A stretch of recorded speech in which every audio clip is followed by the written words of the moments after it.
నేనెవరో తెలుసా మీకు? ఓ తెలియదా? నేను మీ రాష్ట్రపతి ద్రౌపది ముర్ముని. సరే, నేను ఎలా రాష్ట్రపతి అయ్యానో చెప్పనా? నేను ఒడిస్సా రాష్ట్రంలో పుట్టిన ఒక పేద గిరిజన మహిళని. ఒక గిరిజన మహిళ ఇలా రాష్ట్రపతి కావడం ఇదే మొదటిసారి. మన ప్రధాని మోడీ గారు మా గిరిజనులకు ఇచ్చిన గొప్ప గౌరవం ఇది. నేను సుఖాల్లో పెరగలేదు. నా చిన్నప్పుడు మా ఊరికి అసలు కరెంటే లేదు. ఆ రోజుల్లో మా నాన్నగారు నాకు నెలకు 10 రూపాయలు ఇచ్చేవారు. ఎంత? నెలకు 10 రూపాయలు. ఎడ్ల బళ్ళ మీద వెళ్ళి కష్టాలు పడి డిగ్రీ వరకు చదువుకున్నా. చదువు అంటే అంత ఇష్టం నాకు. మాది సర్పంచ్ల కుటుంబం.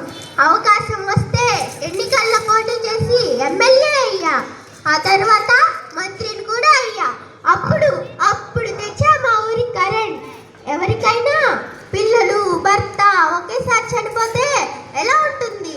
అదే జరిగింది నా జీవితంలో. నా 2 కొడుకులు ఒకే సంవత్సరంలో చనిపోయారు. ఆ బెంగతో తర్వాత సంవత్సరంలో నా భర్త చనిపోయాడు. మానసికంగా కృంగిపోయా.